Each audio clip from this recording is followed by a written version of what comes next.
students, welcome to the lecture on demand forecasting and techniques. And after this lecture, we will be able to learn the following objectives. Explain the concept of forecasting in operations. Understand the characterizing demand forecasting. Discuss the purpose of forecasting demand. Define the extrapolation techniques of demand forecasting. Explain the quantitative methods forecast. Explain the qualitative methods. Define the steps involved in forecasting. Understand the time series and seasonal indices. Let's start with the introduction of demand forecasting and techniques. Forecasts are a basic input in the decision processes of operations management because they provide information on future demand. The importance of forecasting to operations management cannot be overstated. The primary goal of operations management is to match supply to demand. Having a forecast of demand is essential for determining how much capacity or supply will be needed to meet demand. Forecasts are made with reference to a specific time horizon. The time horizon may be fairly short. Example, an hour, day, week, or month. Or somewhat longer. Example, the next 6 months, the next year, the next 5 years, or the life of a product or service. Short-term forecasts pertain to ongoing operations. Long-range forecasts can be an important strategic planning tool. Long-term forecasts pertain to new products or services, new equipment, new facilities, or something else that will require a somewhat long lead time to develop, construct, or otherwise implement. Let us now discuss the concept of forecasting in operations. Forecasts are vital to every business organization and for every significant management decision. While a forecast is never perfect due to the dynamic nature of the external business environment, it is beneficial for all levels of functional planning, strategic planning, and budgetary planning. Decision makers use forecasts to make many important decisions regarding the future direction of the organization.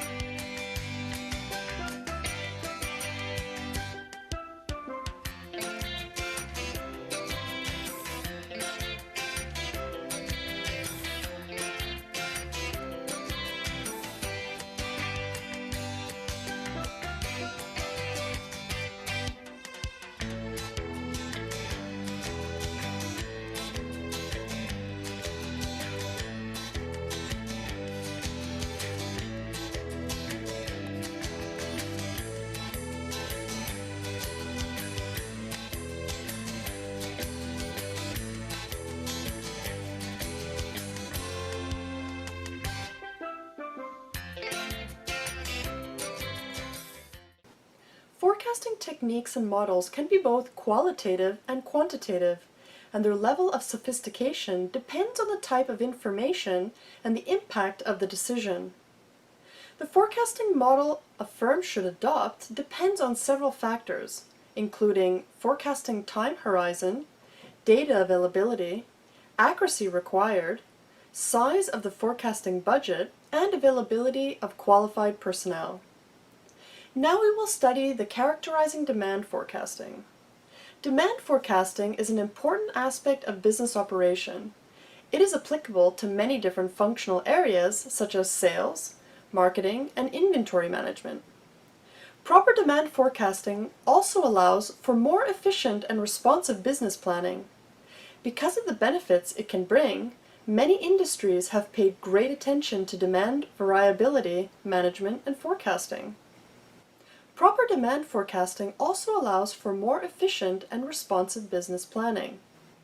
Because of the benefits it can bring, many industries have paid great attention to demand variability management and forecasting. Tourism and manufacturing are the two major industries who adopt a wide range of demand forecasting and variability management solutions.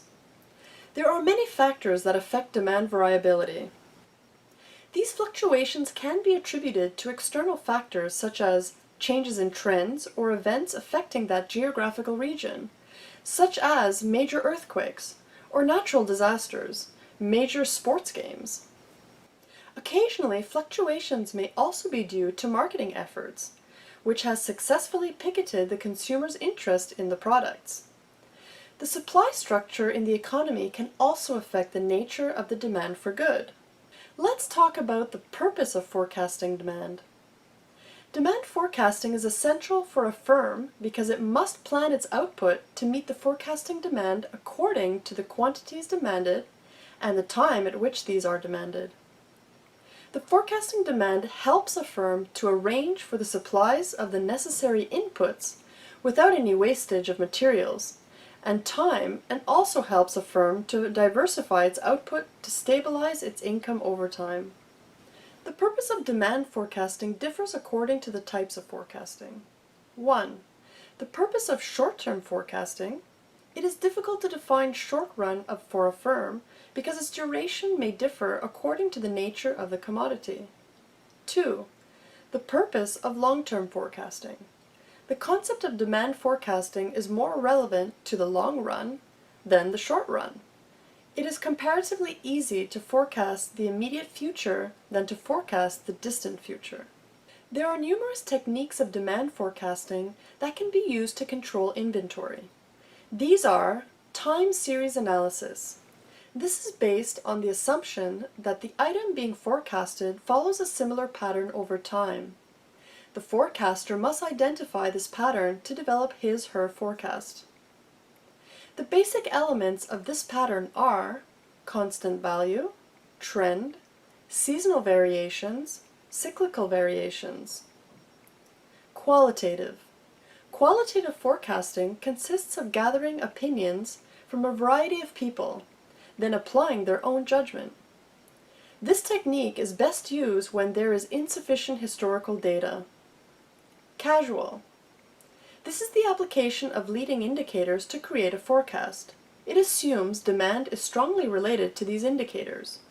Mortgage rates, for instance, strongly affect the purchase of new homes.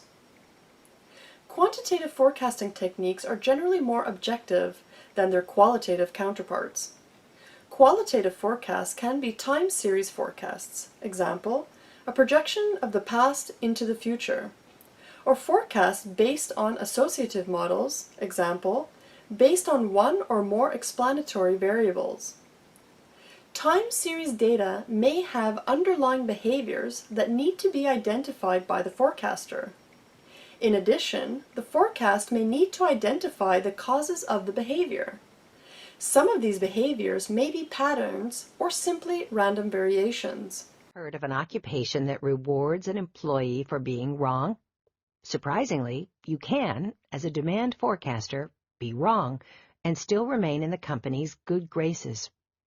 Why are errors in this occupation tolerated when they would likely lead to dismissal in other job roles? The answer lies in the fact that all organizations have a need to understand and quantify future customer demands for its products and services.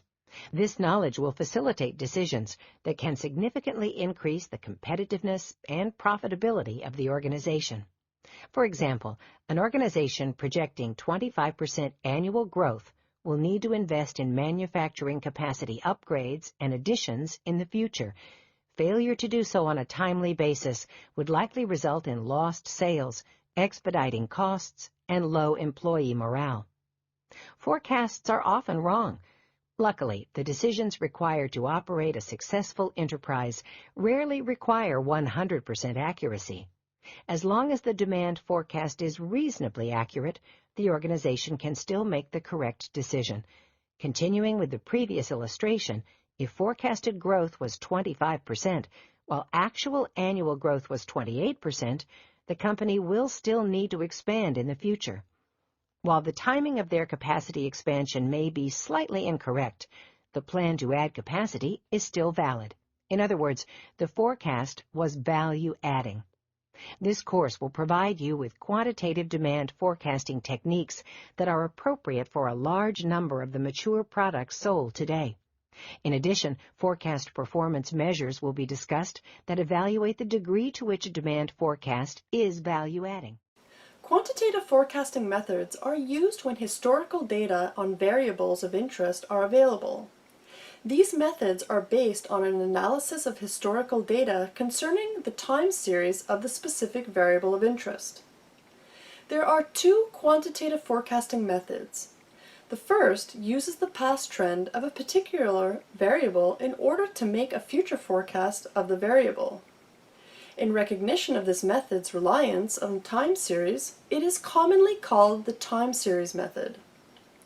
The second quantitative forecasting method also uses historical data. This method is often referred to as the causal method because it relies on the use of several variables and their cause and effect relationships. Causal models. These models are more complex in nature and involve interrelationships of many variables tied together in a quantitative model. Break-even analysis. Break-even analysis is also a very important quantitative forecasting tool.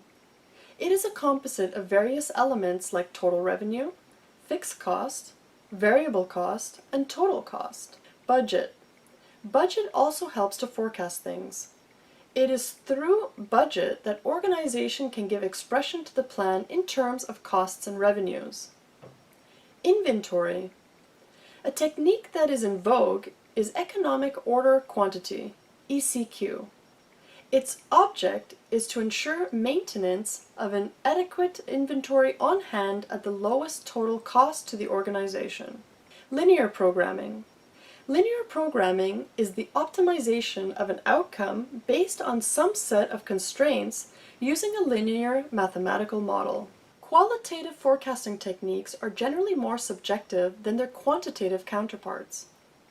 Qualitative techniques are more useful in the earlier stages of the product life cycle, when less past data exists for use in quantitative methods. Consumers' expectations. This method involves a survey of the customers as to their future needs. This method is especially useful where the industry serves a limited market. Based on the future needs of the customers, a general overall forecast for the demand can be made. The Delphi method. The Delphi method, originally developed by Rank Corporation in 1969 for forecasting military events, has become a useful tool in other areas also. It is basically a more formal version of the jury of opinion method. Delphi method is a similar to jury of executive opinion technique. The main difference is that the members do not meet in committee. A project leader administers a questionnaire to each member of the team which asks questions usually of a behavioral nature. The questioning then proceeds to a more detailed second stage, which asks questions about the individual company. The process goes on to further stages where appropriate. The ultimate objective is to translate opinion into some form of forecast.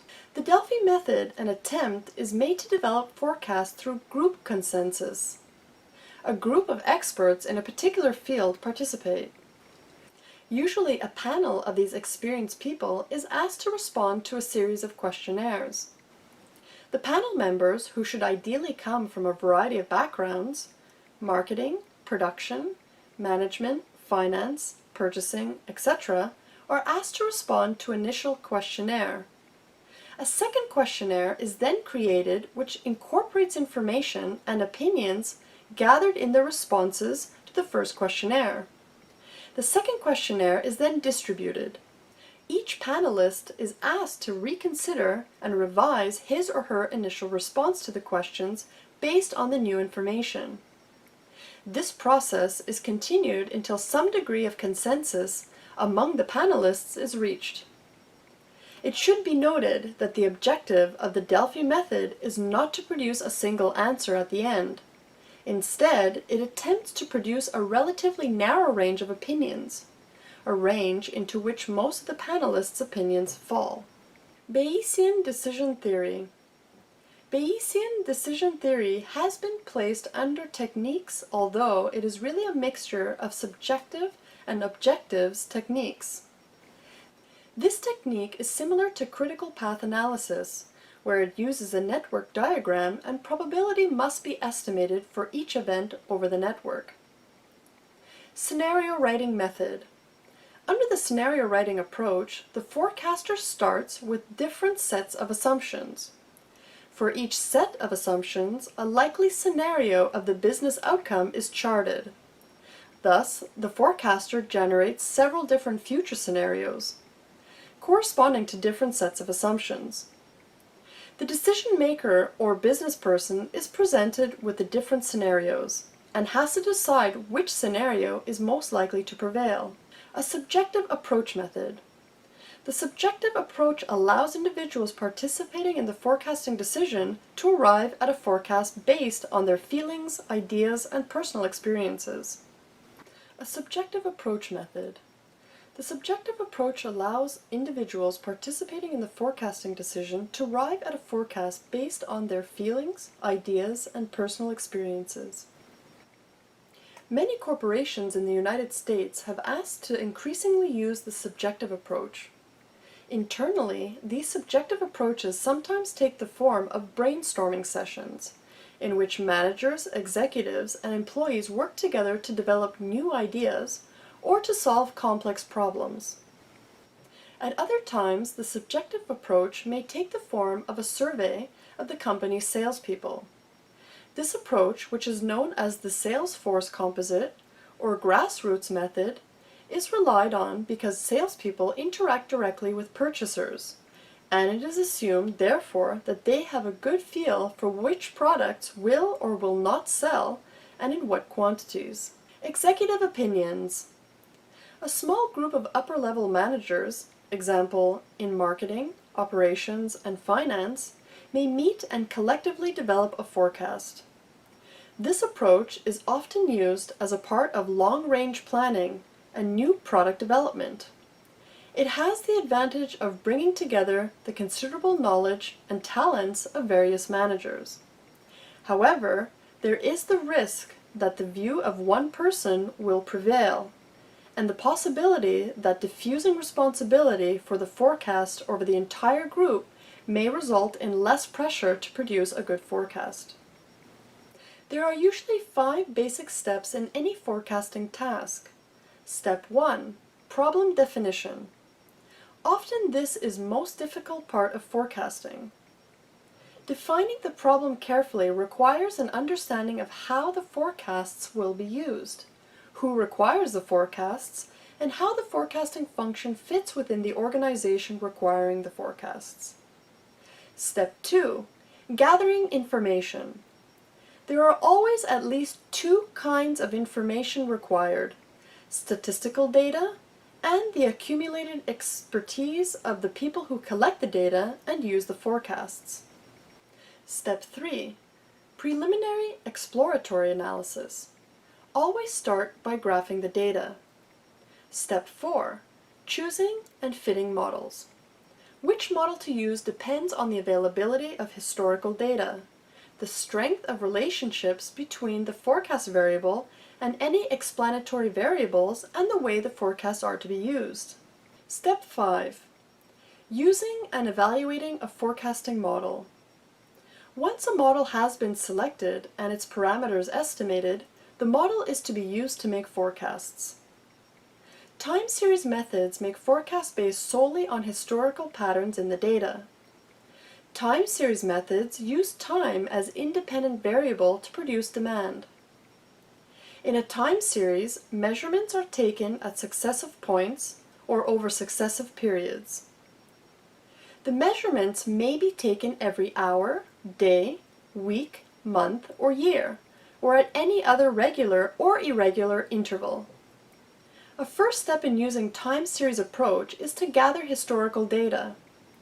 The historical data is representative of the conditions expected in the future. Time series models are adequate forecasting tools if demand has shown a consistent pattern in the past that is expected to reoccur in the future. For example, new home builders in the US may see variation in sales from month to month, but analysis of past years of data may reveal that sales of new homes are increased gradually over a period of time. In this case, trend increases in new home sales. Time series models are characterized of 4 components: trend component, cyclical component, seasonal component, and irregular component. Trend is important characteristics of time series models. Although time series may display trend, there might be data points lying above or below trend line. Analysis of time series data requires the analyst to identify the underlying behavior of the series. This can often be accomplished by merely plotting the data and visually examining the plot. One or more patterns might appear: trends, seasonal variations, cycles, or variations around an average. In addition, there will be random and perhaps irregular variations. These behaviors can be described as 1. Trend refers to a long-term upward or downward movement in the data.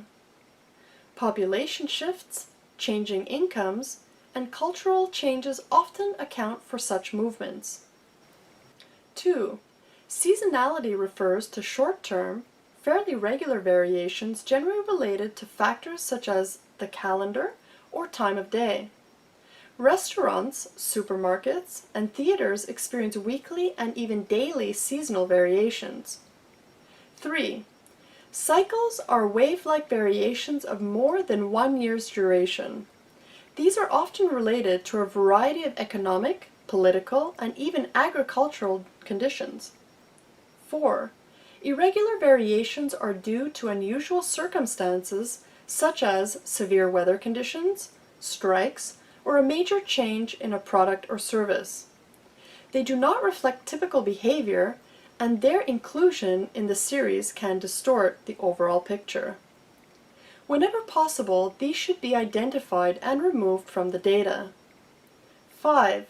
Random variations are residual variations that remain after all other behaviors have been accounted for. Did you know? Reference class forecasting was developed by Oxford professor Bent Flyberg to eliminate or reduce bias in forecasting by focusing on distributional information about past, similar outcomes to that being forecasted. Now in the end, let us summarize what we have learned in this lecture. Forecasting demand helps a firm to arrange for the supplies of the necessary inputs without any wastage of materials and time, and also helps a firm to diversify its output to stabilize its income over time. Qualitative forecasting consists of gathering opinions from a variety of people, then applying their own judgment. Forecasting techniques and models can be both qualitative and quantitative, and their level of sophistication depends on the type of information and the impact of the decision. Demand forecasting is an important aspect of business operation. It is applicable to many different functional areas such as sales, marketing, and inventory management. Qualitative forecasting consists of gathering opinions from a variety of people, then applying their own judgment. This technique is best used when there is not sufficient historical data. Budget also helps to forecast things. It is through budget that organization can give expression to the plan in terms of costs and revenues.